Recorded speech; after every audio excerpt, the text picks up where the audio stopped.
This is the President McCormack Podcast with your host, Mark McCormack. Today on the podcast, the one and only Michael Elisa. Hardly. Thanks for coming on, my friend. Hey, Mark, thanks for having me. So This is super fun, man. I think everyone would vote you as the best looking guy on the podcast so far. Man, what an honor. Do you like when people tease you with that? I mean, I just laugh. I mean, I'm used to it, but I didn't know it's all in good fun. Yeah. It's usually just friends joke about that. Yeah. No, I think it was, was it Eric Ney said something the other day. It must have been when we all went to the pool. But he's like, oh yeah, it was, because he's like, yeah, Michael's coming. And I was like, oh, dope, dude, it'll be cool. He's like, yeah, dude, he'll up our friend status like 6 points or something like that. I'm like, yeah. It was so funny is I like when I'm amongst you guys, I feel like I'm just a small fry. Do you really? Yeah, just because you guys. Not that I think lowly of myself, but I just think you guys are all just amazing dudes. Yeah. Who just crush at life and have things together in my eyes. I know that we all have our personal lives and we're all still learning and figuring things out, but you guys have all done awesome things in your lives. So I look at all you guys with just so much admiration and love. I appreciate that. Yeah. Well, that's cool, dude. Well, as long as you feel you're part of it, that's fine. Yeah. No, I feel like just one of the bros. Like when I'm with you guys, it's not like I feel like I don't belong here. Yeah. And no one's ever made me feel like that, and that's why that heightens my admiration, because great men in my eyes who also it's not about status and money and wealth. It's just about like how well can we connect. Yeah. And do we love each other? Yes, we do. Okay. Yeah. Kind of well we treat each other. Yeah. I'll tell you the biggest badass in the group is freaking Eric Ney. It's not even close. Eric. I'm telling you, dude, Eric's bad. He's legit. You're a badass. Nicholas Howland's a badass. Eric's a badass. Yeah. Yeah, but there's one alpha. It's Eric. No, it's funny with me because people in the construction world, like Eric's a big deal. Oh, I thought you were talking about like hunting. If we needed to survive and it was the apocalypse, like Eric, save us. Can you get us some food, please? Yeah, that's true. That's true, man. Yeah, he's but construction out. Yeah, absolutely. Yeah. He's his job, big dog. Dude, what he's been able to do in short years. Are you close to his age? Because what's he like? 36? Yeah, 37. Yeah, I think he's just a few years older than me. Yeah. How old are you? 33. Damn, I know I look older. Damn, you're young. You don't look young. Have you seen the jokes on my TikTok? Yeah, it's about you being old. Yeah, it's an ongoing debate. No one believes that I'm actually 33. Oh, I like that. We should start telling everyone you're like 24. You just or tell them you're 60. Stoke the fire even more. Yeah. Tell them 60. That would get more like, wow, 60-year-old. Well, you know Brett Engelman, right? Yeah. Yeah. So he married. What is he? Brett's probably 44. 45. I saw them pop up. Yeah, and he married this young girl. Yeah, he married Demi. She's probably, I don't even know how old she is. 26, 27, 25. I don't know, somewhere in there. She got a little baby. Yeah. But they do this whole thing on TikTok where they pretend that he's like 55 and she's like 21 or something like that, right? Yeah. And like gets people all freaking flustered and shit. Like, I've seen some of that. Robbing the grave bastard and all this kind of stuff. And it's like, I don't know, it's funny, man, because really, social media, you're better than me. You just got to get people talking and really jiving and stuff. Right? Yeah. Even if I was talking to Dakota about this outside, they misspelled a word on one of Jimmy's posts. Yeah. And they got so much traction just because people were correcting the misspelled word, and they blew up the videos. Like any type of traction. Yeah, I'll tell you one thing I noticed that was like, it was crazy to me because it actually got me. Right, it's when they advertise for those video games. Right, you see those stupid advertisements all the time. Yes. And they do it wrong. Yes. You're like, dude, how stupid are you? And you really go to download the game to like play it properly. Yeah, just to show them. Yeah. It's got me like 5 times. Like seriously, like drives me crazy. And I'm like download this game on a plane and I'm be like, I am so stupid. Like that's so funny. That's so human because I've had the exact same reaction with those games. It's hilarious. Like, this game sucks. Why am I doing this? Yeah, dude. I love hearing that because you're one of us. You're one of us. Yeah. We're all just people. We all put our pants on every day. Yeah. That's one of the things too that in my career that's been interesting is, I know, I don't know, probably 6 or 7 billionaires, Mm-hmm. And when you really get to know those guys, like they're kind of just like us. You know what I mean? Like us, it's kind of like celebrities pumping their own gas, right? Like we're all acting like we're all normal, but they have like marriages and kids and shit they're trying to juggle, and just like, they just were really wildly successful in one aspect of their lives at one point. And my one friend in Texas, I think I'm quoting it right. His family controls like 40% of all the natural gas, right? So he's like wildly rich, right? Like unbelievable. He drives a beat up old freaking, he beats the hell out of his brand new trucks. It's a better way to put it, right? Then as soon as he's done with it, he'll just get a new one, right? Yeah. First time I met him, he like pulls his tarp in the back of his truck, like whips it off. There's like all these guns back there. And I'm just like, what the hell? And it's just because he lives on a ranch, right? He's just like, I live in this ranch, shoot guns, pew, pew, pew, all the time. Just like, and he's just, dude, he likes going to Whataburger, right? And he likes hunting and just doing the shit that he does. And he was fun, man. He's a funny guy. He was giving me a hard time because he's got that really thick Texas accent, right? Oh. And he's like, you ever been to Whataburger? And I was just like, it's like maybe my second time in Texas, right? I'm like, I don't know what he's saying. I have no idea. I'm like, I don't know. I don't know what that is. And he's just like, you don't know what Whataburger is? He starts going crazy about Whataburger. And I'm literally sitting there. He goes, you know HEB? And I'm like, no. I've never been to either HEB of those. is like the Harmons of Texas. It's this massive grocery store. A little higher end, very nice. People getting their sampling, just very well put together. But it's HEB, three letters. Anyways, the more this conversation goes on, I'm just like, I'm sorry, man. He's like, oh, you're like a city boy, just going crazy on me. And then he goes, yeah, I put basically all my beef goes into HEB and goes into Whataburger. Oh, dang. And I'm like, oh, you have like tons of cattle. And it's like hundreds and hundreds of thousands of head of cattle.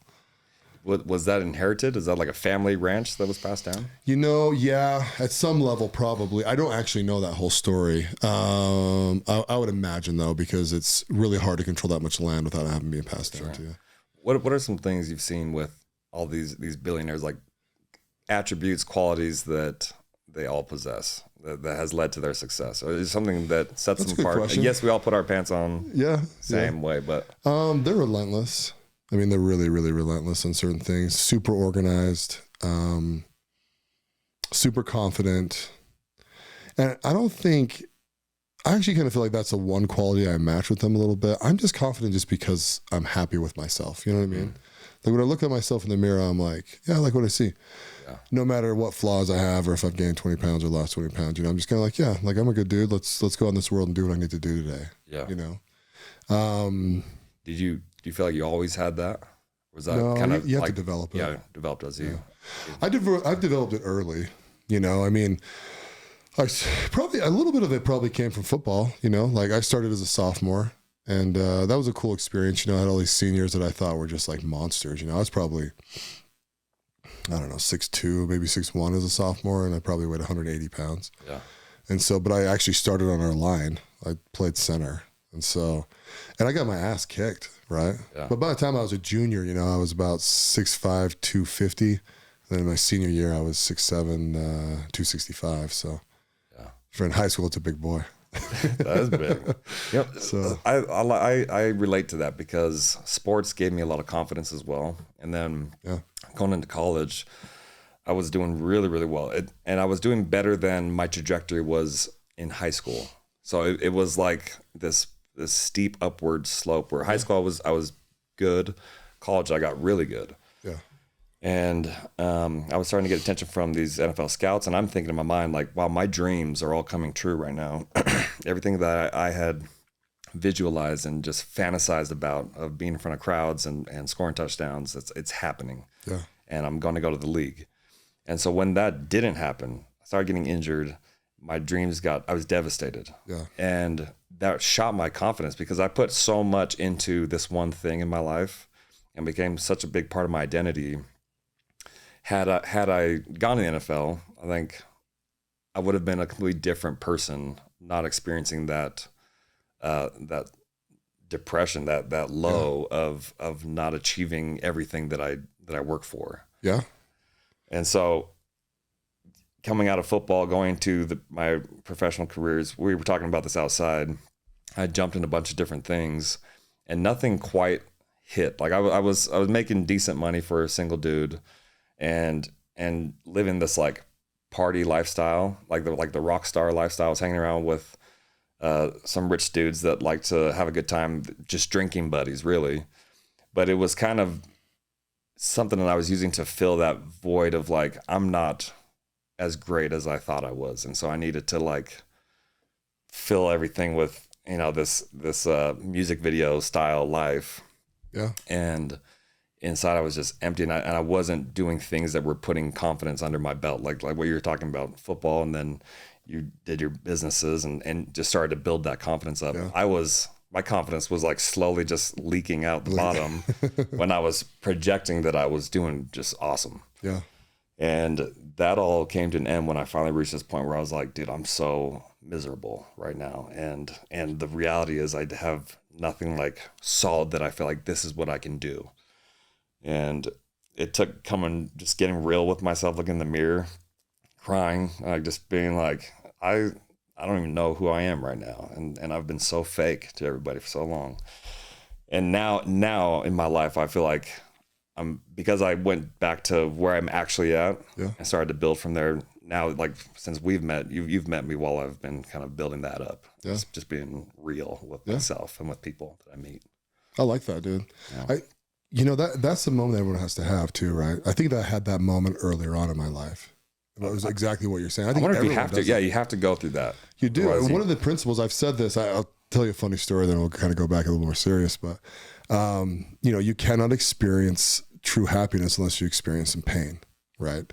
Now, you can watch other people have some pain and realize, I don't want to do that, right? That's wise, right? But like you do, you need to, because you don't know. If everything's always good, it's just neutral. Mm-hmm. Right. There's no real ups and downs, but when you have bad and good, and you actually realize the difference between both of them, you're like, oh, okay, I'm going to kind of lean a little bit more good. Right. Yeah. And I'll tell you the funny story. So we were like, I played softball on this team. Right. And like, they're all ballers, right? They all, hit home runs all the time and all this shit, Funny part with me is when I walked up to bat, like dudes are like backing up against the wall, and I would just tink the thing over the top. That's me when I go play with my buddies softball. Yeah, it's like not even a full swing. I just got to get it out there, right, and trot on down to first, And we were playing like this I think it was a championship game, or maybe it was like going up to the championship, right? And I played catcher, so I just talk shit to like every dude that stepped up, right? I'm like, hey, dude, your ears are weird. Anyways, good luck good luck. And guys would be like, what the hell? That was so intimidating because, I'm not going to fight you. Like, Oh, yeah. No one's ever like, ears look weird. Thank you, sir. So in that same vein, right? So we were playing this game, and you get those pitchers, right? They're like fake it. Then they like do something funky with the ball, then they throw it, and it's just like, oh my God, dude, just pitch this damn thing, right? Like none of us are going to the league. You know what I mean? Yeah. Like, I'm going to kill you. So there was this guy, and he would always do that. He drove me crazy. I go sit in the freaking dugout, right? And I'm just like, no one ever strikes out. It's freaking softball, right? You're just waiting for the pitch that comes. I'm sitting in the dugout. I'm like, I freaking hate this dude. You know what I mean? I'm telling these guys, I'm like, I freaking hate that guy, pointing to him. Anyways, and he was a good player, right? Yeah. And dude, so I'm playing catcher. He hits the ball, right? And they're trying to get the ball into me, and they literally just they throw it like in between the third baseman and me. It's like, what the hell, right? So I go running over to grab the ball. He's on third base by now. He looks at me, I look at him, and he just takes off for home plate. And I was like, oh, hell no, dude. So I go like running towards him because I'm like, oh, I'm going to tag him, right? Because I'm actually pretty quick. Yeah. And he's kind of looking at me and I'm looking at him. So he goes to slide, right? And I went to hit him in the shoulder, right? Because I don't like to bend over, hurts my back. And I ended up hitting him in the back of the head. And as I go to tag him, I just bang his face into the ground as he's sliding. And it literally, dude, for like probably 18 inches. I just buried his face in the dirt. Burned. He was like 2 feet away from the freaking home plate. They gave him the run, right? Why? He gets up, dude. He's like moaning, dude. Like a sympathy score? Up. Yeah, it was like a sympathy score. I'm like, what the hell is going on? Blah, blah, blah.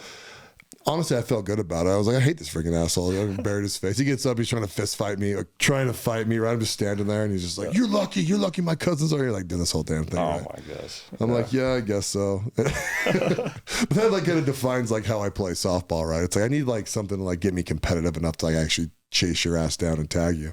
Yeah. But in one of these games, like we get to, kind of going back to my point, we're like high-fiving this team we just beat, right? And I just go, hey guys, don't worry, man. You can't experience the good if you don't have the bad. And I'm just like giving them all a high five, right? And my team's just like, and they're all small guys, right? They're all softball players. They're all freaking, I don't know, 5'8". Yeah. They're like, dude, you're gonna get us in a fight. And I'm like, no one's fighting us, dude. Trust me. Not one dude in here is gonna come over here and start a fight with us. But like, I always think about that, dude. When you like think like you really do. You can't experience the good without the bad. Mm-hmm. And it's good for people to like have that moment where they're just honest with themselves in the mirror, right? And you just go, what do we want? You know, talking to me. Yeah. What do we want? What are we really going to do? Like, what am I good at? What do I want to spend my life doing? You know, do I want to get married? Do I not want to get married? Do I want to have kids? Do I want to have more kids? You know, I mean, there's all these things to answer. And until you have that moment of you actually talking to yourself, and yeah, you do. You get a little lost. Yeah, if you don't have that moment, you don't get any fire. Yeah, is what I realized and what I learned. By numbing, I was keeping myself cold. Yeah. I wasn't getting the drive that I wanted and needed to get out and start doing stuff again. Yeah. What you said about playing sports, like you need some competition. I thrive on competition, disrespect, and failure. Yeah. And so although that failure hurt so bad, I was prolonging coming to grips with that. I was prolonging the bounce back by numbing. When you really sit down, look in the mirror and like, I failed. Yeah. And this is what it is. Here's where I'm at right now. Now what? What are you going to do?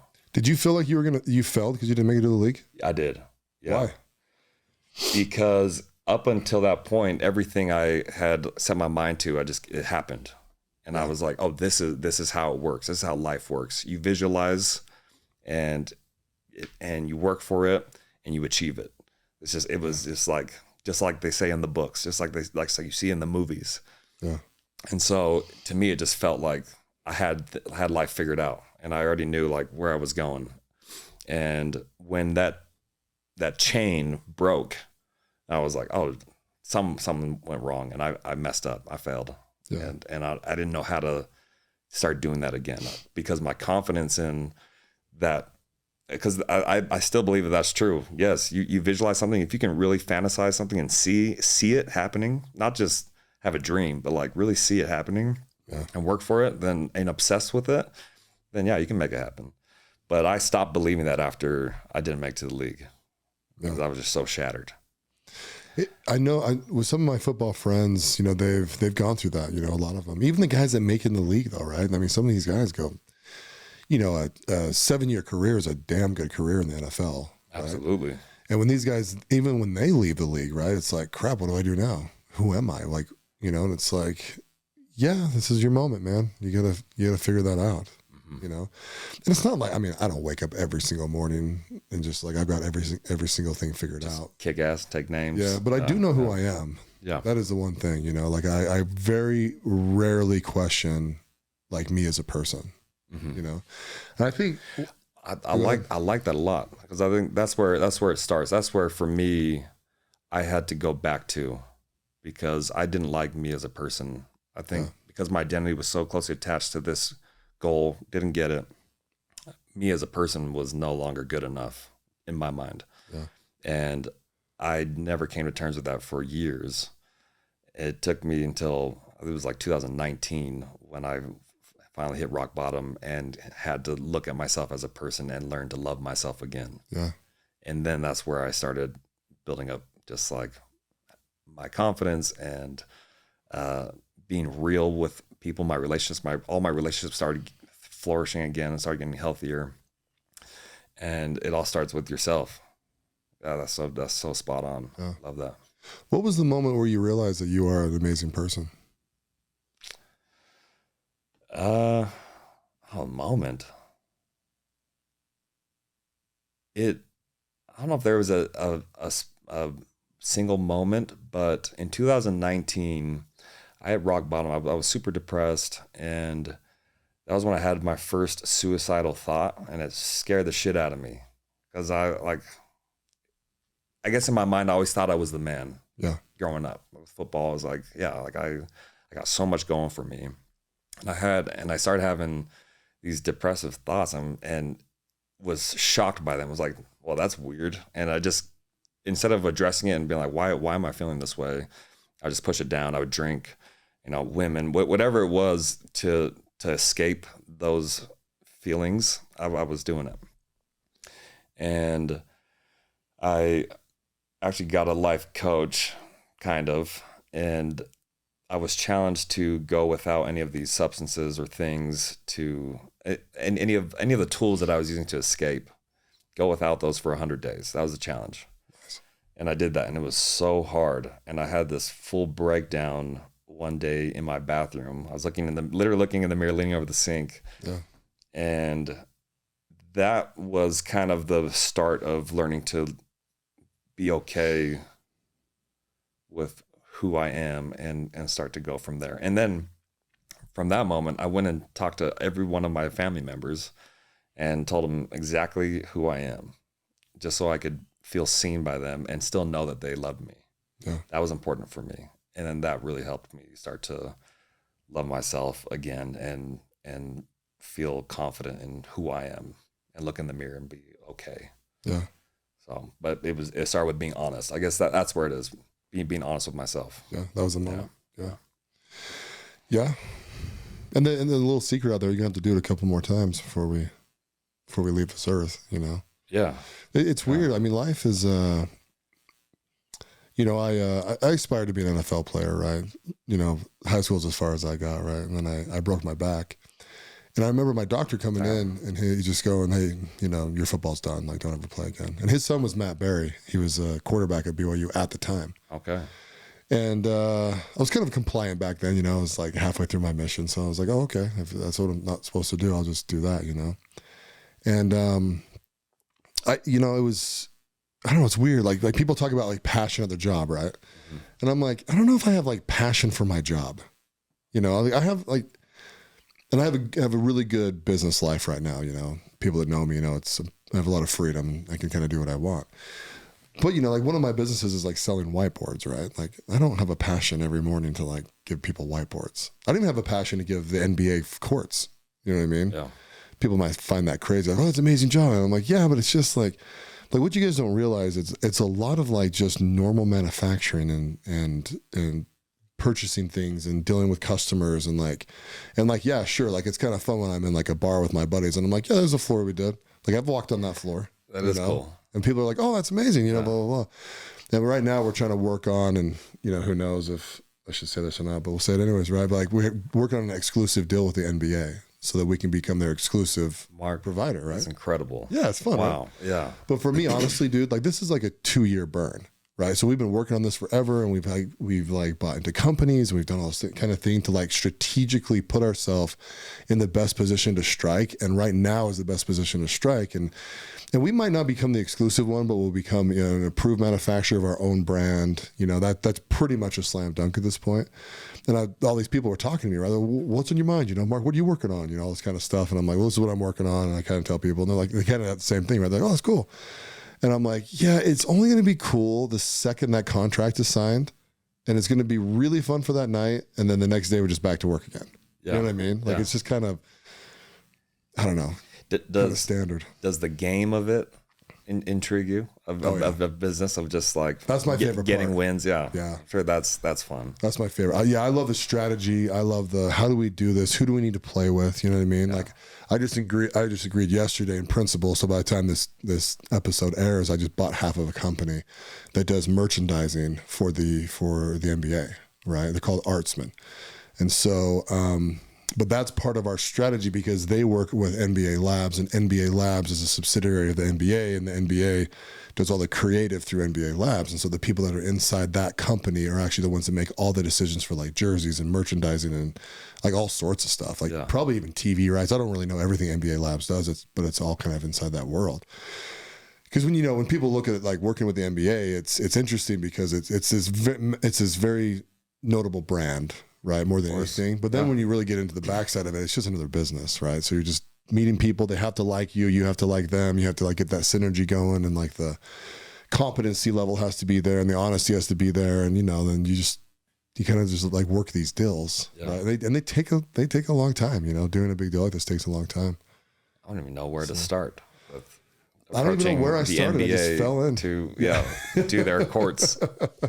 Well, so we've been doing courts.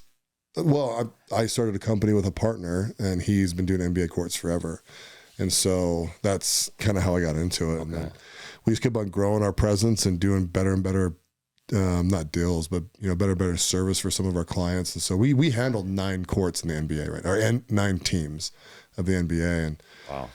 I bet by the end of the year we'll probably have at least half of them, probably up to 15. And then if we do the exclusive deal, we'll have them all, but that leads into like FIBA in Europe. And yeah, it's cool. I mean, when I really map this all out, it's funny as I'm like saying this, I'm like, this is actually cool.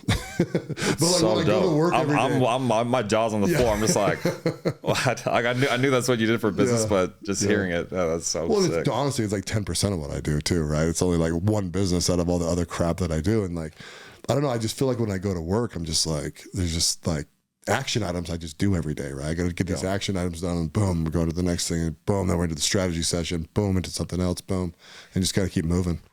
That's another quality of people who are very successful. I feel like they're very good at getting at action, at doing, moving, and decision making, right? Yeah. Like I realized years and years ago. So I took over my parents' company and as the president in 2007. So I was like 26 back then. Wow. And it's right when I graduated college. This is your parents' company? Yeah, so this is the athletic equipment side of the business, right? So I have a flooring company, it's just totally separate. Then I have athletic equipment. So we do like hoops and bleachers and volleyball and gym divider curtains. And that's really how I got into this world. He hired me at like 8 years old. Online? Is there a brick and mortar store? It's all brick and mortar. We don't do anything online. Wow. Yeah, we do like the recreation centers. We do high schools, universities, professional teams. We don't really, like I'll sell you a hoop if you want one, but like really I don't really do residential. We do very high-end residential. So if someone's building a court inside their house, like we'll do those. That's you guys. Yeah. So, like Pray to Homes type stuff, and, really high-end stuff. But like, yeah, I don't know. I just kind of been in that world my whole life. But I realized early on, it's like, I don't have time to have a damn counsel on every decision that needs to be made, right? Some decisions just have to be made. And then if you're wrong in 3 weeks and you pivot and go back to the right thing, right? Even if it costs money, it's like, you just got to be quick. I like that. And move along. So like my guys, I've taught them years ago and they're pretty good at this, right? Like when you have employees, they want to come up to you and like get you to sign off on everything, right? Half the time they just want to talk to you because they like you, right? And the other half, they're like covering their ass, right? And then there's a couple things in between, but really it's like pretty much why, right?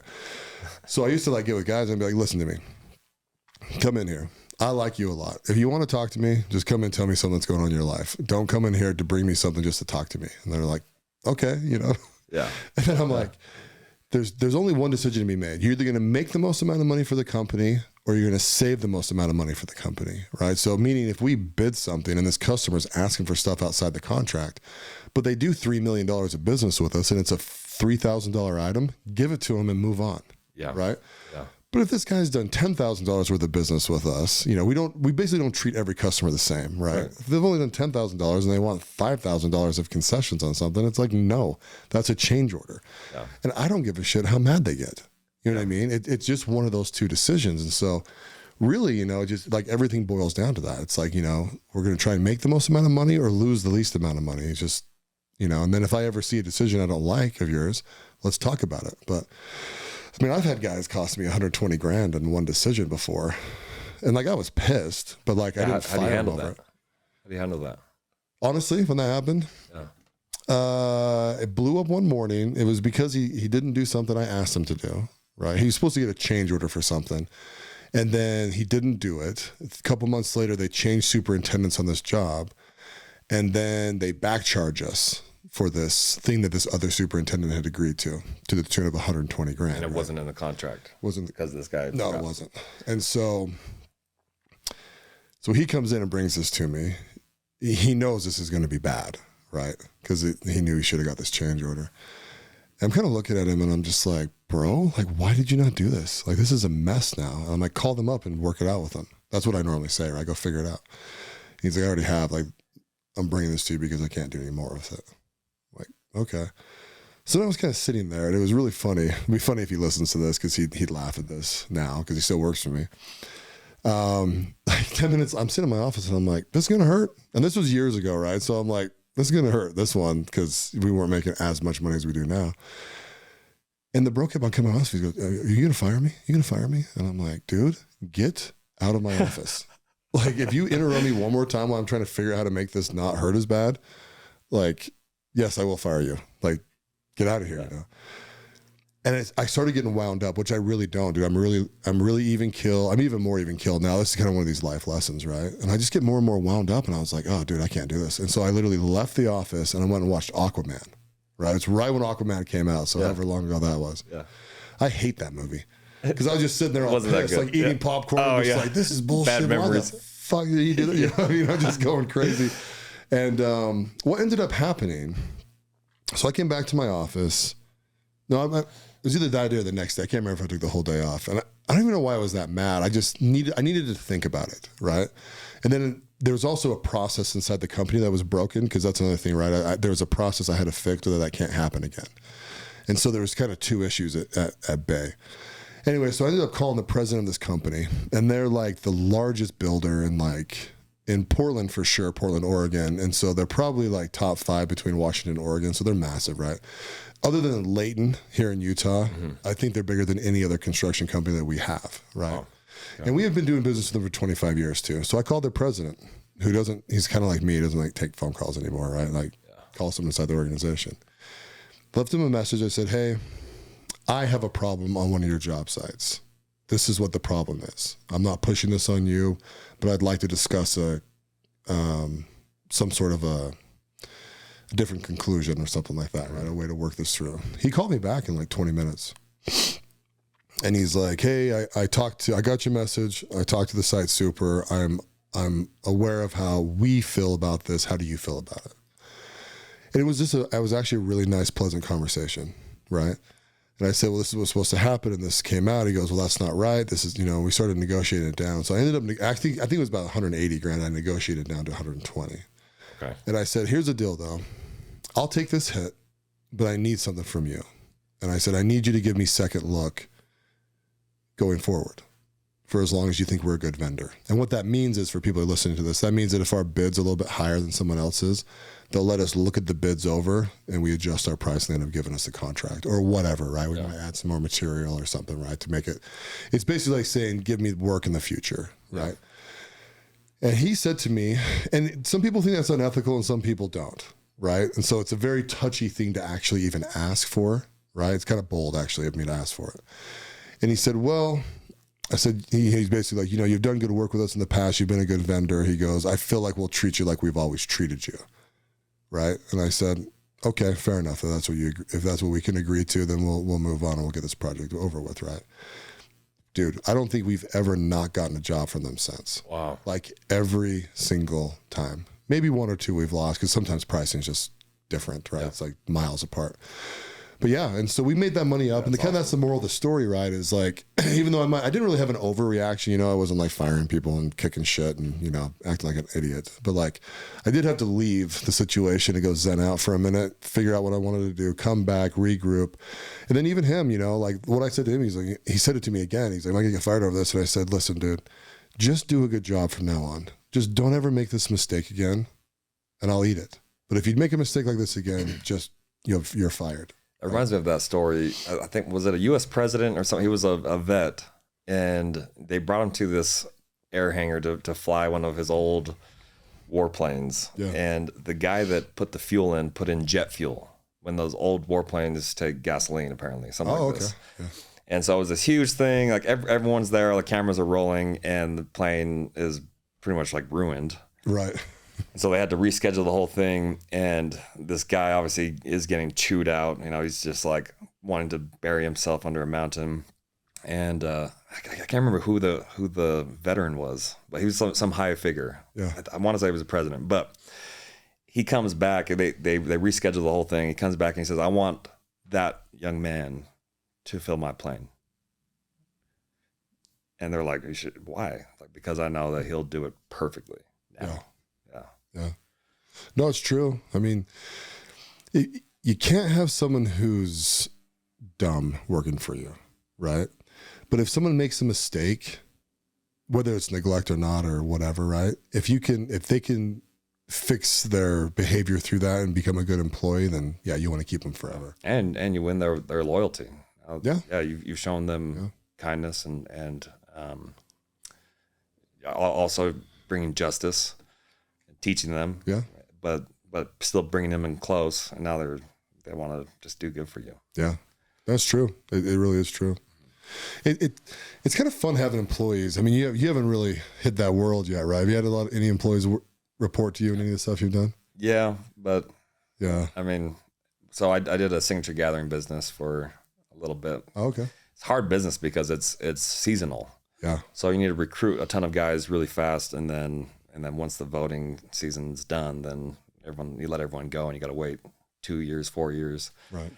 But yeah, we had 200 door knockers under me. Oh, there you go. Yeah, so you know the pain. Yeah, I was like herding cats. It was crazy. It's wild too, man, because you want to, especially like someone in my mindset, like you want every employee to feel like they have access to you, because they do, right? Like, but at the same time, it's like you just can't, you can only manage so many relationships, especially if they're all needy, right? I know some of these like door knocking guys, right? Like what you were talking about. Yeah. They'll get teams of like 30 guys. Very different though, because mine was just such a short relationship. You have relationships that's gone for years, their families, True. Yeah. Yeah, when COVID hit, man, at the first part of it, I was like, this is really stupid. Meaning like the first month, this is freaking stupid. And then like when the world really wasn't like kicking back on, I really started feeling the weight of like, oh, dude, like, what if general contractors stop paying me? What if I can't pay my guys? I keep a decent amount of cash in the business so I could run for a while, probably a year without actually taking payments in. But then it's like, well, what the hell? Well, these guys all have families, they've got wives and kids, and, like their lives depend on this. And how's this going to look on the backside? And I started to kind of actually gain a little bit of weight over it. I was like, shit, this is going to be, I don't want to have that meeting where I go, hey guys, we have no money left. You know what I mean? I love you to death. And, nothing I want worse than this, but like, if you run out of cash, you run out of cash. It's just kind of over. So that has to be some big motivation too. With what you do, knowing that you're keeping guys being able to put food on their families' tables. Yeah. That's pretty cool. Yeah. Plus, there's even pressure just to make sure they like their job. I'm not in tech, right? So I don't have like a video game room or like, all that shit. But it's funny though, because most of the people that work for me, they hate that crap. They're like, no, Mark, I want to come to work. I want to get my work done. I want to go home with my family. Like that's the dudes that jive in my world, or the guys who are just like, I mean, everyone likes a gift, right? If I buy custom Jordans for everybody or, something like that, or like corporate swag, like they love that. Yeah. But like really, I try and compensate people in my world. I try and compensate them well to the market or even higher than the market. And then they can go out and just go spend time with their family. Like we only work 4 days a week. So I want my guys on Friday not working. I don't want them there. I want them home with their families, having a 3-day weekend. Cause then that's the benefit of working for me is it's like, yeah, man, I've got a pretty flexible schedule. I only work 4 days a week. I've always got 3 days off. I can take unlimited time off. I can, as long as I get my job done, like, because we're still small business, we're not corporate where it's like, give you stock every year. Right, right. Yeah. That's so interesting. So I was talking with Eric the other day, and I called him because I was having just a really down day. Yeah. And I just wanted to talk. And so I vented a little bit and just told him how I was feeling. And he's like, oh, okay. Well, he's like, hey, can I share a little win with you? I was like, dude, yes, please tell me. And he tells me what's going on with Leighton Construction and just some of the wins that he's been racking up over there. And it was starting to just make me feel so good after my shitty day. And he paused and he's like, I feel like I'm bragging. I was like, dude, no, because your win is our win. Like I this is filling my cup right now. Just hearing that something awesome happened for you. And I feel the same way with you. And I feel like going back to our friend group, I feel like everyone is like that, where you see your buddy doing well, you see him like get a little win here and there, and you're just, it makes you feel better. Yeah. There's no jealousy. There's no like, oh, he wins, now I feel shitty about my life. Right. Oh, he wins, now I feel stoked. Now I want to go out and I feel just energized for him, and that's it. Well, that mindset's so crazy important. Like I've had friends in the past that when good things happen to other people, they're like, oh, their dad's rich. Oh, well, they got lucky with that, And it's like, bro, that attitude is bad for you. Yeah, just the hater mentality. Yeah. You see it a lot online. Like people just wanting to hate on people for no reason, just because something good happened in their life. Right. You know? Right. Yeah. Plus, Plus, social media, man, it's like you're getting highlights, bro. Like there's some dark moments in a lot of those wins. Absolutely. My brother and I used to joke all the time. We still do, I guess, but he owns a marketing company, right? Online marketing company. And we always laughed at like colleges that were trying to like put a program together for like online marketing. It's like, dude, by the time this thing's freaking over, outdated. You know what I mean? You're outdated 18 months later. It takes like 5 years to get a damn program approved. You know what I mean? Right. It's like worthless. And I think about that too with people because we joke with the same vein, right? It's like, yeah, man, I got real lucky today. 41 years old, I got hella lucky. It only took me 20 years to build this shit up. To build myself up, to build my knowledge base up, to build my relationships up, to be able to sit at the head of a company, even run the damn thing. Mm-hmm. I think I've met people in my life where they think being a CEO is just like this cush freaking job. And it is, right? But the reason why it's cush is because you're basically making 4 or 5 decisions a day that really drive that company. Yeah. You also set kind of the vision for the company and there's some pressure in that, right? There's some real pressure, right? It's really easy to sit in a group think and just be like, well, that person should do this and we should do that and we blah, blah, blah. That's a different thing to sit at the top and be driving the ship and being like, okay, we're going left. Yeah. And then you got 4 people down there. Whatever happens that doesn't work out is on you. Yeah, exactly. Yeah, we might be ending right in a minute, but but at the same time, you might have 4 people in the organization be like, you're stupid. And 8 people will be like, yeah, you're right. And you're like, hey, the guys that are right, are they just saying I'm right? You know what I mean? Right. How many of these guys actually think I'm moving this thing in the right direction, And then when you do move in the right direction, they call you a leader, Or everyone says, I don't know about this direction. Yeah. And you got to have the strength to be like, no, trust me. This is what we're doing. This is where we're going. Yeah. Get on board. Yeah. And then it works out. I think the key to not having turnover, right, is to have your leader in the company, have everyone buy into the leader. That's how you don't have turnover. Because really you can solve a lot of problems for people, Like people, they care about money to a certain extent. They just need to be taken care of, right? But they want to be in a company that's like moving in the right direction. They feel like they're part of it, And that's why some of these companies, even if you make a ton of money, right? I know guys that do like summer sales, right? But the guys that own their company are like insane. You know what I mean? They're always doing crazy shit and blowing money, getting in trouble here, getting loans. And it just creates this, this unstable work environment. Yeah. Where, it's more just like me, right? I drive a big truck because it's comfortable. I don't barely tow shit with it, but I just like to sit up high. That's why I have a big truck. And it's like, that's just me, man. I just go do my thing and go spend time with my friends and family. And is there a sports car you'd be comfortable in? No. Physically? Maybe a Porsche. There's a couple Porsches I might fit into, but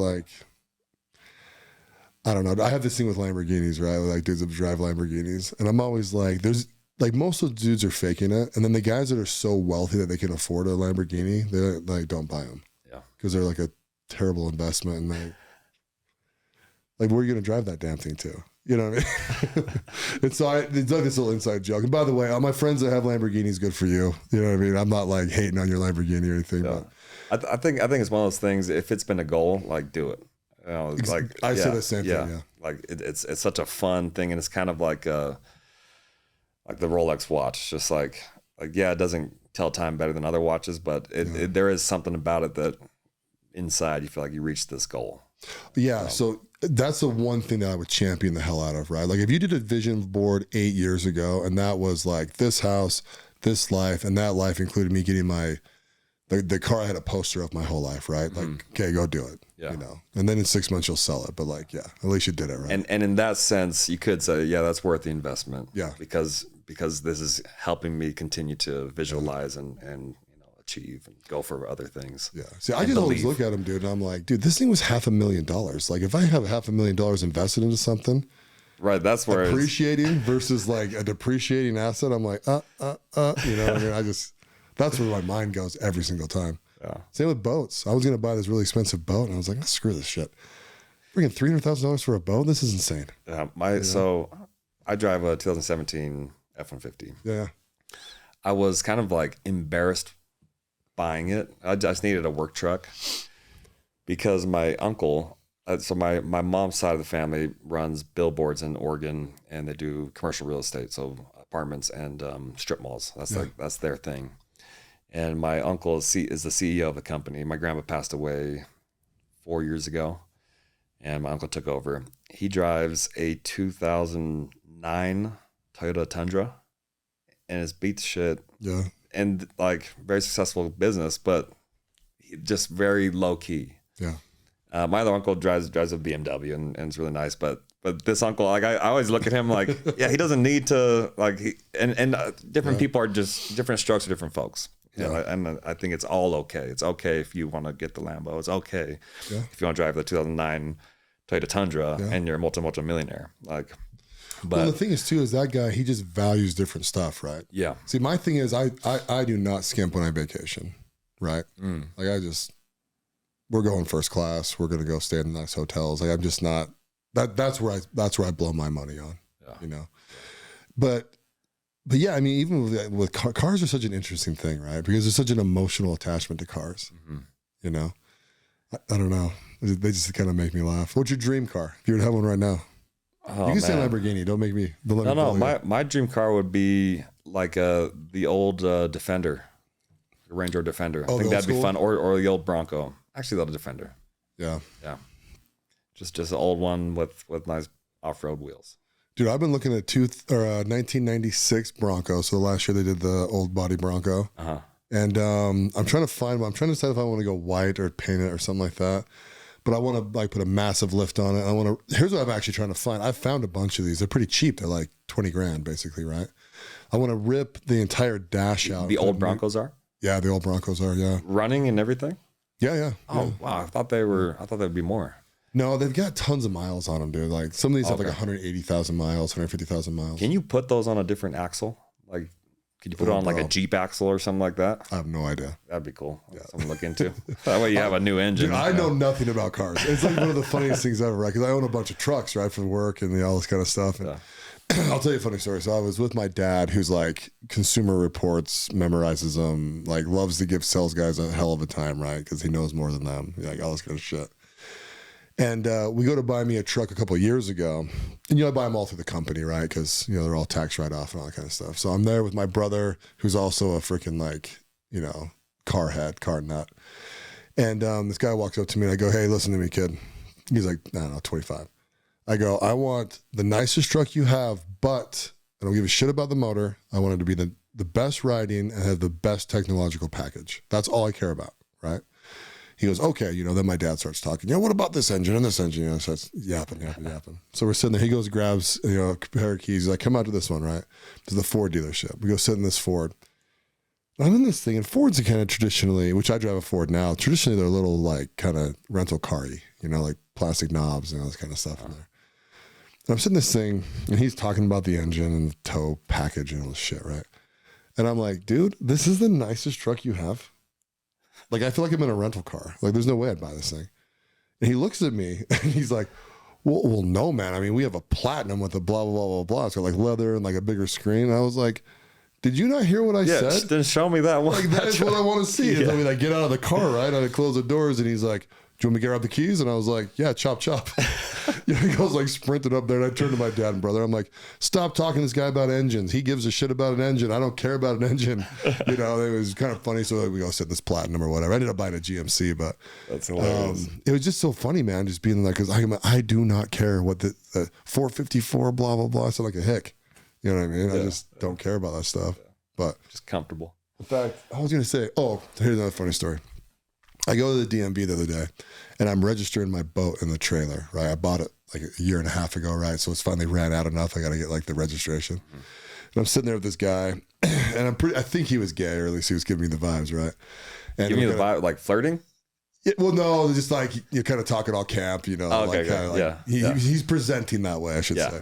The new term. Well, wasn't hiding it. Yeah, it wasn't hiding. He's kind of like a happy, right? And me and gay guys vibe pretty well, right? Same. I love joking with him, dude. Same. Yeah. I tell him I'm a bear and all that kind of stuff. yeah. I know that terminology. One of my close friends from BYU ran track, and he always had a girlfriend, but was very femme. Yeah. And finally came out to me like 5 years ago, and I was like, yeah. Thanks for telling me. Yeah. But we've been boys since college. Yeah. So we still like just talk like we're homies. Yeah. But then he starts talking about his dating, like we'll talk about our dating lives. Now his dating life combo is about like these guys he's seeing. I'm like, oh, that's cool, dude. Like, nice. Yeah. But yeah, so I learned the bear and wolf terminology. We're gonna have people look at these terms up and pause the podcast. Yeah. So I go in to talk to this guy, right? And I like hand him all this stuff, and I'm like, hey, I got to register this stuff, and he goes, okay. He goes, what kind of trailer is it? I'm like, oh, I don't know. Like, I don't know, whatever. And he's like, well, what's the brand? And I'm like, just whatever it says on here, man, I have no idea. He's kind of like question me. And he's supposed to, right? Yeah. So then he goes to the boat and he's like, what year is this? And I tell him, and he goes, well, what size engine is it in there? And I go, hey, you listen up, man. One more of those questions and someone's going to walk in here and pull my man card because I have no damn idea what kind of engine in there. And he goes, expose me like this? Yeah. And he looks at me and he goes, they pulled my man card years ago. And I was like, oh, okay. I got you, bro. But I'm like, dude, I do not know that stuff. I freaking don't. Like, I kind of have this thing. I also don't learn medical terms. That's why I like to tease Nick all the time. For me, it's athletes. I'm not great with names. Oh, really? Like athletes and actors and directors and I know like the top guys, but everyone else is like naming random actors in different shows and movies. I'm like, did you study the cast sheet? Like, dude.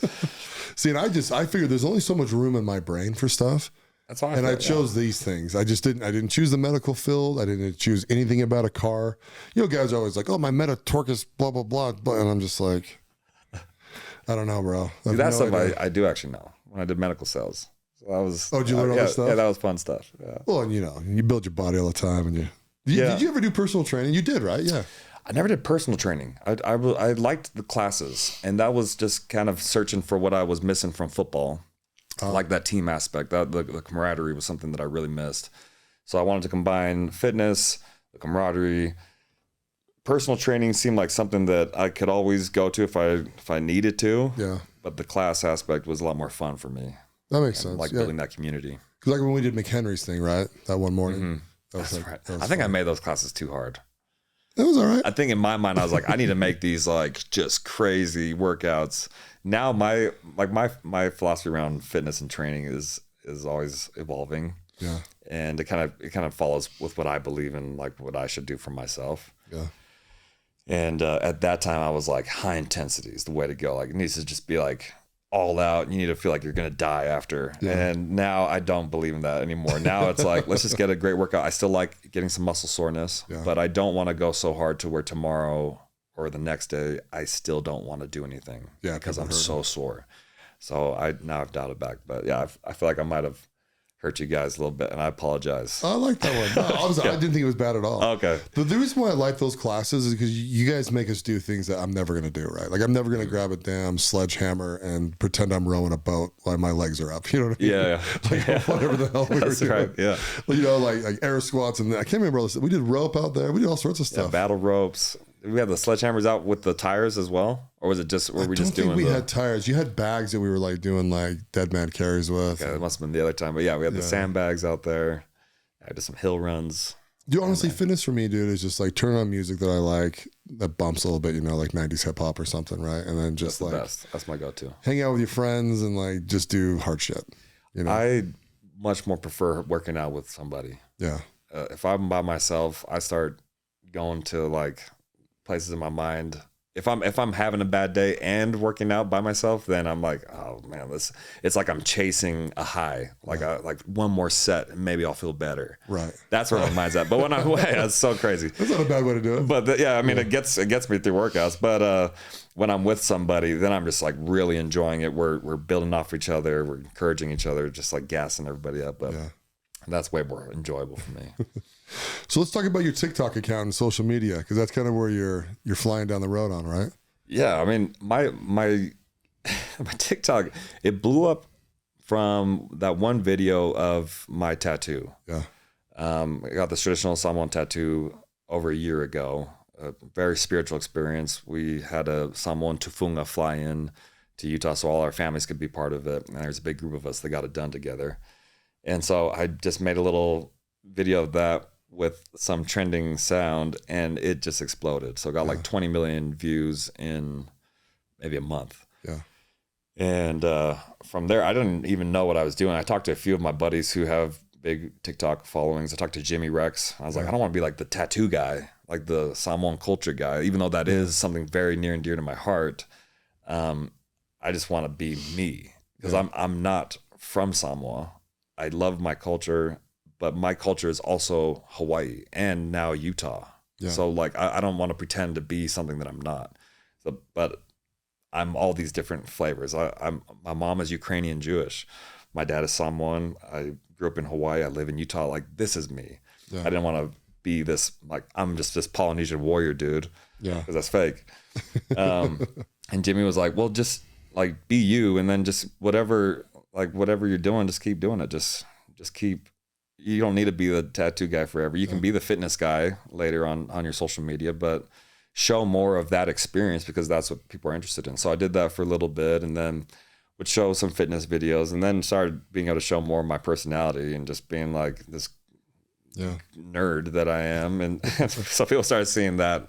But my cousin has a TikTok account. This is hilarious. And he's huge. He's like not huge. I mean, he's like 600,000 on TikTok and 100,000 on Instagram. And I asked him what he was doing to grow it because I wanted to start growing mine for fitness. I want to start, going from these workout classes that I was doing and go more online.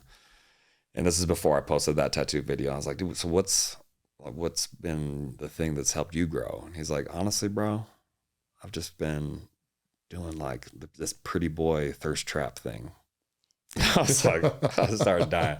Yeah. So I was like, okay, well, I guess I am a model. I can lean into that a little bit. But I also didn't want to be the thirst trap guy either. Yeah. So, but that is a part of our human experience, so, and it's just fun. It's funny. So I put stuff like that out there a little bit, but nothing too cringy, I hope. And if it is too cringy, then you're going to have to hit some cringy stuff. It's just TikTok is just cringe. Right? Yeah, that's just the name of the game. I feel like it's just I did a dance on some chicks one time with her, dude. And I was like, the funny thing with me, I actually don't give a shit if I look terrible generally, right? Like if I'm dancing or something like that, right? I'll just do whatever, Well, I enjoy laughing at myself. Yeah. I'll watch my videos and it's making me cringe and I'm just cracking up like, oh my God, I can't believe I did that.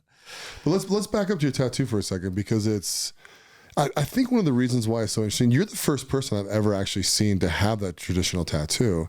Now that I've seen it on you though, right? Like I've seen it, it's not common obviously, right? But I've seen more of it and I was like, oh, right. Because I don't think people realize, I think if like, the normal white guy in Utah is going to look at your tattoo and be like, oh, that's cool. He got a tattoo. Like they don't really realize what it is. Right. And that's usually the responses that I've gotten around here is they'll see this on my legs and say, oh, my buddy has that too on his arm. But that's not the case.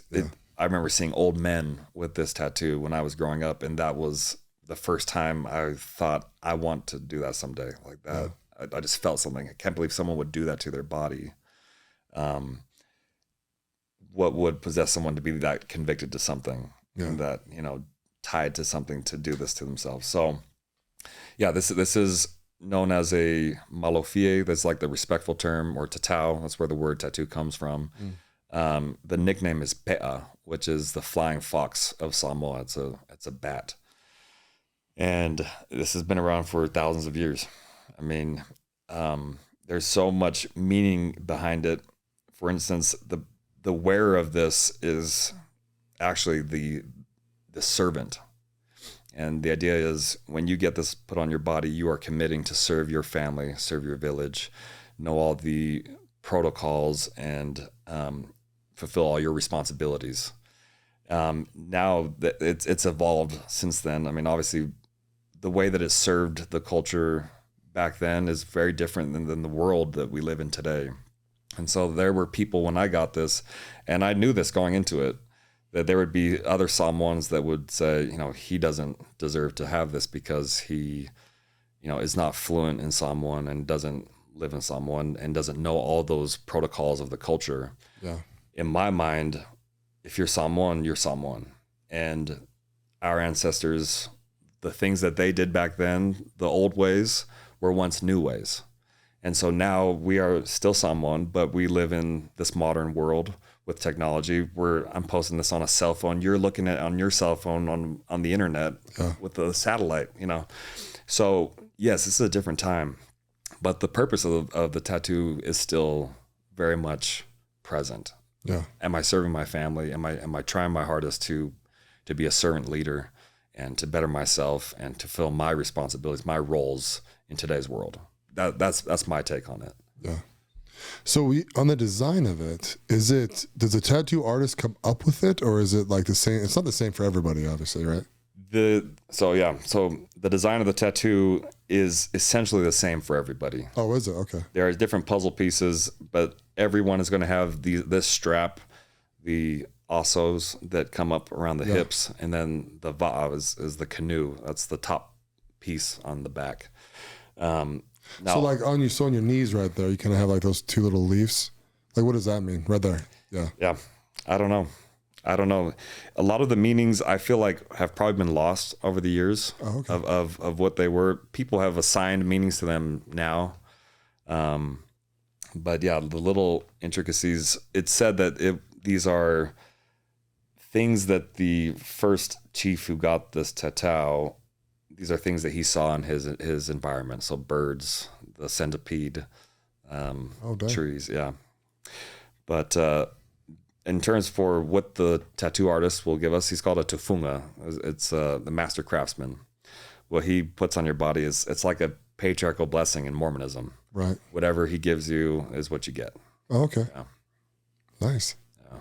I'm gonna ask you some crazy questions. Like, how much does it cost to do that? So ticket price is $7,000. Yeah. Traditionally, it used to be fine mats. That was the payment. So the son of a chief or whoever could afford it would go to the tufunga he'd be wrapped in these fine mats. Yeah. And that was considered the payment. And Gotcha. then they would get it done. Today, tufunga artists will put about $7,000 on it. I think it's probably gone up since then, but in terms of tattoos, that's not much. Like I know buddies with a sleeve, and they are paying more than that. Yeah. But it's interesting because with the culture, you're not required to, but it's kind of an expectation that you also provide gifts for the tufunga after the ceremony is done, and that will add up to thousands and thousands of dollars as well. Yeah. So this ticket price $7,000 for me, but then there were so many other gifts that were included after.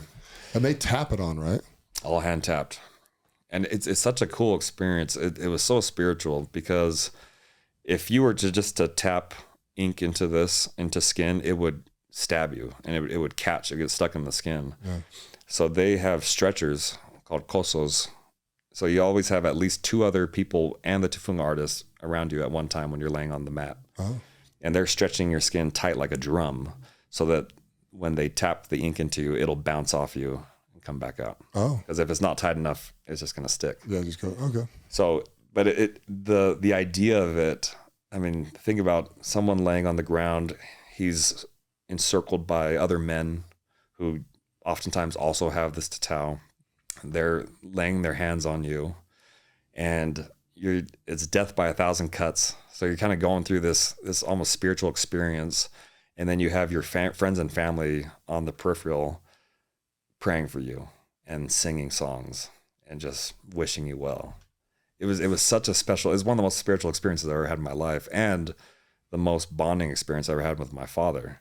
Yeah, he flew out from Hawaii, and he told me this was his favorite trip he's ever made out here. He's come to some of my football games. He didn't really care for my football career. He just liked that there was something that made me work hard, that I was invested in. But that experience for us was so bonding and so powerful because when my dad came from Samoa, he thought that he needed to leave his Samoan culture behind and adapt as fast as possible to American culture, to Western culture. And he didn't speak Samoan to us in the home because why would we need to speak Samoan out here? That wouldn't help us. We need to speak English, and we need to speak it well if we want to survive and thrive in this new land. And so then fast forward to his youngest son now doing something that was like reaching back towards his roots as well. I kind of feel like something shifted in his mind, like this understanding of like, not only is it okay that I came from this little island, but I'm proud of that and love that part of me. Yeah. I think for a long time he was not embarrassed, not shying from it, but just didn't think that there was anything that could offer us here. Right. And now seeing that his culture was blessing us in such a profound way in this modern world was really meaningful to him. Did your mom like it? My mom loved it. Okay. And I actually, my mom and dad are so different. My mom is from California, rich family, you know, they have that billboard business and Jewish and very different from my father, but she had taught school in Samoa. And so she had like just an appreciation for the culture. And watching their relationship growing up and seeing them now, I've learned that you can be very different people and come from two very different walks of life. But if you just have like some admiration for each other, you can get through a lot of things. Because my dad thinks my mom is just like the dopest chick ever. And my mom thinks my dad is just the best man she could have ever met in her life. And so they have this, even though they're complete different walks of life, they have this admiration for each other that has kept them together. Oh, that's really cool. Yeah. I like that a lot. So then the tattoo takes days, right? This took me 2 weeks, and 2 weeks. Holy crap! I've heard it done over a year. They'll space it up. You could get it done in a week, I guess, if you really wanted to just go for it. You always get it done with a partner called your soa. So my soa was my brother-in-law, and he's actually Tongan. And this is a Samoan tattoo, and the Tongan tattoo culture was lost for a long time when Christianity came to the islands. A lot of things were lost. Hula was banned in Hawaii when Christianity got there because it was considered pagan. Yeah. And so people had to do hula in private. Now it's a little sexy. Yeah. Now it's people were doing it topless. Like that must be evil, but that was how they worshiped. But so Tongan culture lost the art of tattooing, and there has been a revival going on for the last maybe 20 years. And so my brother-in-law is Tongan, and he got his done with me. And the idea is when you need a rest and you're just totally fatigued and out, then your soa, your partner, will come in and tap in for you. Oh, okay. So now he's getting pain and you're resting. And then when he's tapped out, then you go in. So another cool aspect of the whole thing that just like makes everyone feel so together. Bond you. Absolutely. I know you invited Nick to come watch part of it, and I can't even tell you how special he thought that was. And I'm gonna get emotional just thinking about that. When they walked in, so Nick and Eric walked in, you're just going through excruciating pain, and it feels like it's never gonna end. And they're just blowing your kneecaps out, just tapping. It's this crazy, crazy feeling. I was almost hallucinating sometimes, just passing out here and there.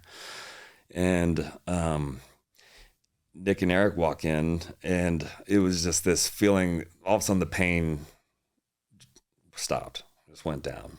So I felt like, oh, my brothers are here.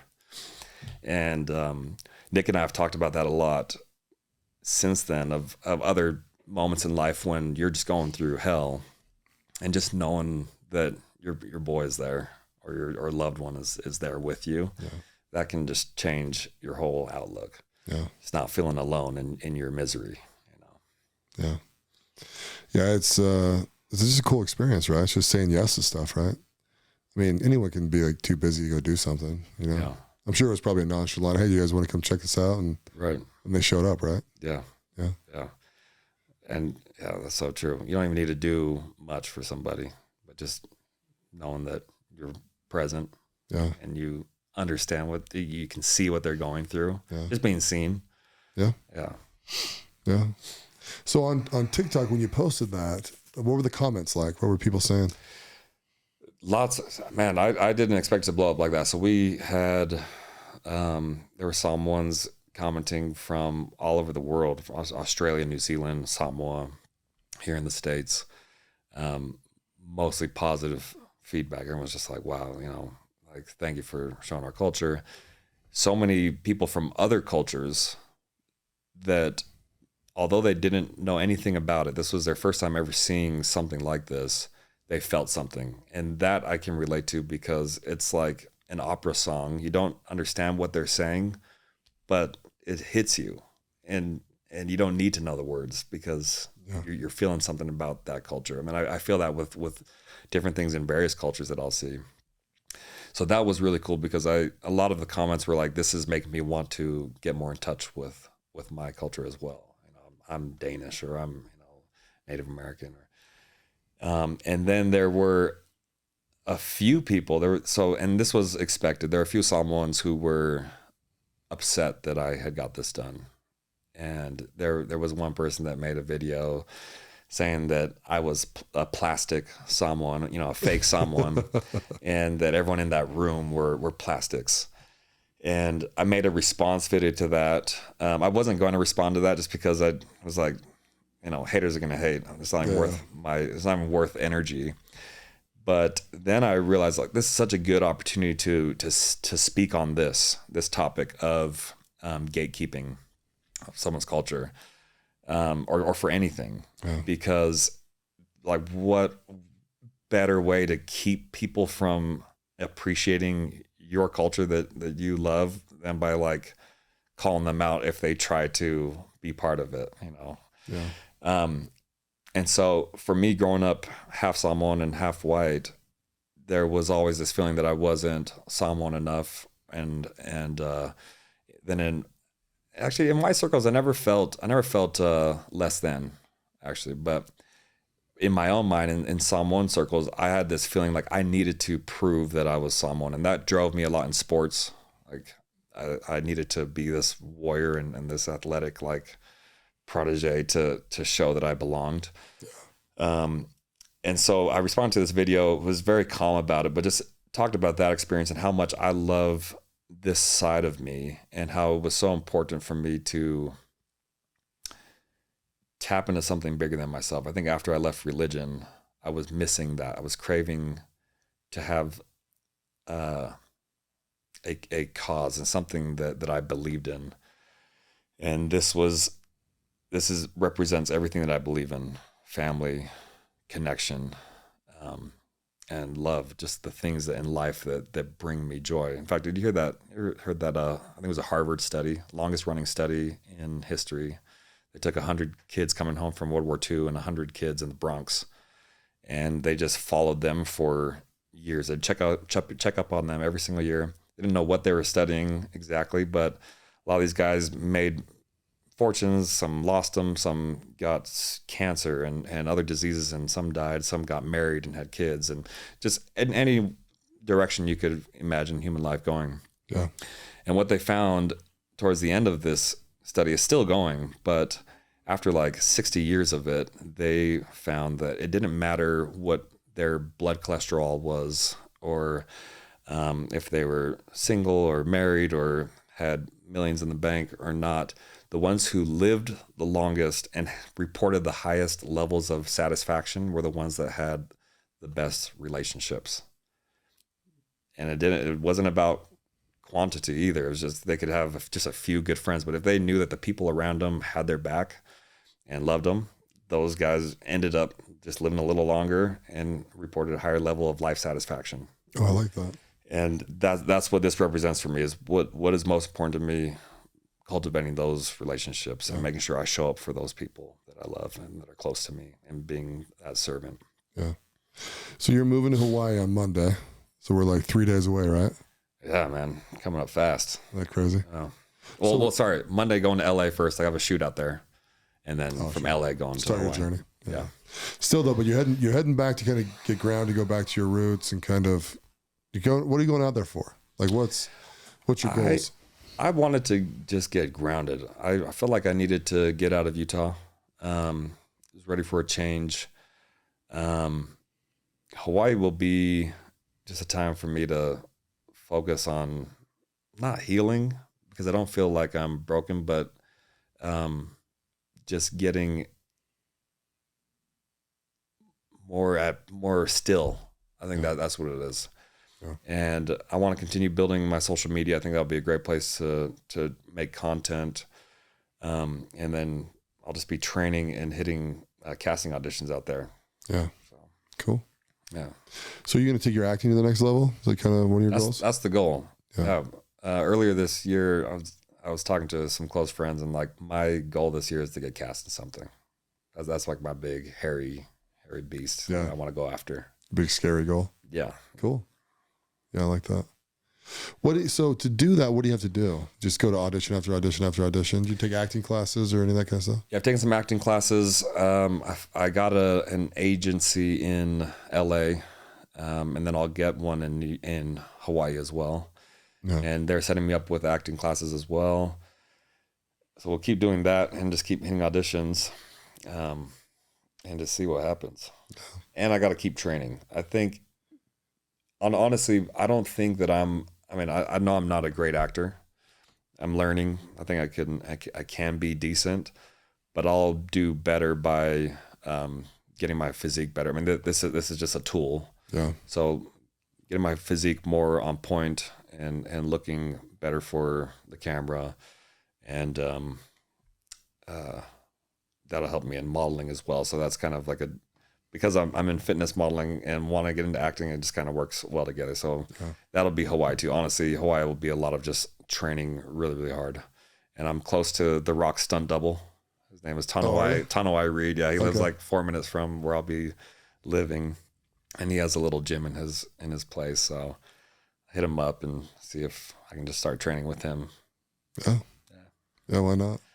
That'll be fun. The Rock has done fantastic. Is he Samoan? Rock is Samoan. Yeah. Half Samoan, half black. One of my friends lived next door to his dad out in Florida until he passed away a year or two ago. Oh, no way. And so, I mean, I've never met The Rock or Dwayne or anything like that, but like his dad, I think his dad named Rocky. Yep. I think, yeah. Rocky I guess he was a really beloved dude in the neighborhood and a really, really good dude. Yeah. But The Rock's done amazing, man. I mean, he went after it. The best thing he ever did was make Terramana. Yeah.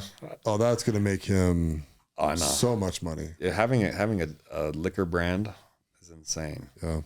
It's all him too. Is that really? You know? Oh yeah, it's just Terramana sells because of him. Oh yeah. People love it. Yeah. Okay, absolutely. Yeah. I saw Jason Momoa just did a vodka line as well. Oh, did he? Yeah.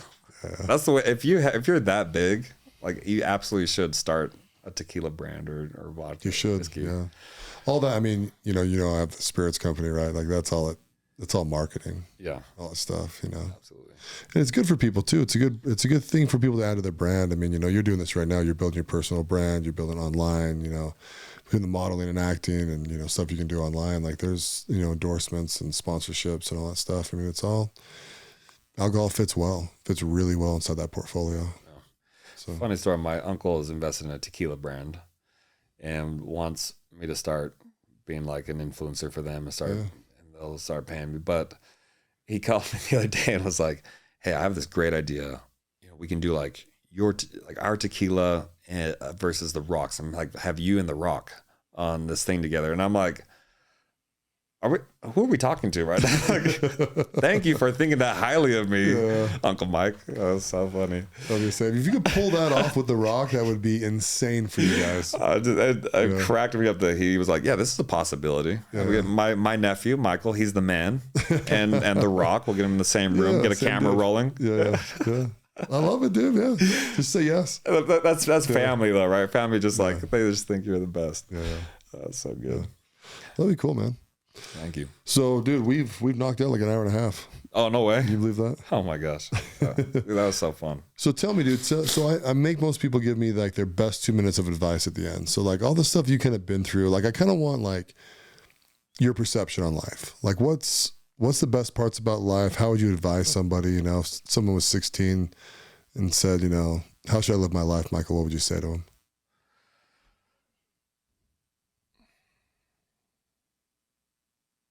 My happiness comes from my relationships, family, close friends. I spent a lot of time with a lot of friends that I did not feel close with, and that left me feeling empty and anxious and sad. And then I shrunk my circle down. Now I just have a few close friends who I get very real with and love very, very much, and I feel their love as well. And that gives me so much fulfillment and courage and more strength to go out and fight battles and fight the day, one day at a time. and it's so reversed. You know, you think that you get a ton of people liking you and that'll just make you feel great, but that's not the case. I just want a few people who love me and that I love. Yeah. So that has been for me one of the best learning lessons that I've learned in life is have my circle and take care of those people and cultivate those relationships with love and vulnerability and honesty. Yeah. And you'll be good. No, thank you, dude. I agree with you 100%. I think when people really define what success looks like for them, like relationships is the vast majority of that pie chart. 'Cause that's where we get our joy, right? Your happiness, your strength, your, I don't know, just contentment almost, right? Because you know you got your boys on your side and you know all that good stuff. Yeah, absolutely. So, well, awesome, dude. Well, thank you. Well, thanks for coming on the podcast. I'm honored. I'm honored. I was honored when you asked me. I was like, oh, me? Yeah. Thanks, Mark. Of course, dude. Of course, dude. Anyone that I like, I'm going to bring on here. So Appreciate it. I appreciate you coming on. Thanks for listening to the President McCormack Podcast, brought to you by McCormack Foundation, Saxton Fund, ADP Lemco, and Professional Floor Systems. Make sure you subscribe to the podcast and keep up with Mark on Instagram @President McCormack.